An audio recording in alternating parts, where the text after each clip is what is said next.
వచ్చేసి మీ హర్షికల్. ఇవాళ ఒక మంచి టాపిక్ గురించి తెలుసుకుందాం. అదేమిటంటే ఇప్పుడున్న ఈ జనరేషన్లో చాలామంది ఫ్యామిలీలలో చాలా సమస్యలు. అవి ఎలా అంటే వ్యక్తిగతంగా, కొన్ని అయితే మానసికంగా, ఆర్థికంగా, అనుమానాలతో, అపార్థాలతో, కొంతమంది సూసైడ్ చేసుకుంటే, కొంతమంది డైవర్స్ అనేది చాలా జరుగుతూనే ఉన్నాయి. మనం చూస్తూనే ఉన్నాం. భార్య భర్తను మోసం చేసిందని, భర్త భార్యను మోసం చేసిందని. చాలా ఈ రోజుల్లో బంధానికంటూ వాల్యూ లేదండి. సరే, మనకు రీజన్ దొరికిందా ఎంబటే సూసైడ్ అని, డైవర్స్ అని తీసేసుకుంటాం.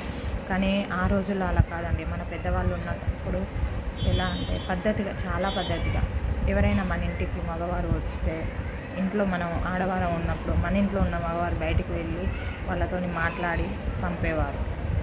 అలాగే మన ఇంట్లో భర్త ఉన్నప్పుడు ఆడవారు బయటికి వెళ్ళి వారితో మాట్లాడి పంపేవారు.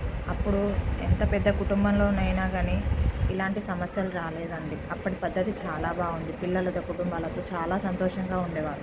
మనం కూడా మన పద్ధతిని మార్చుకొని మన ముందు తరానికి కూడా మనం అదే పద్ధతిని అలవాటు చేస్తే బాగుంటుంది. ఇలాంటి సమస్యలు రావు అని నేను అనుకుంటున్నాను.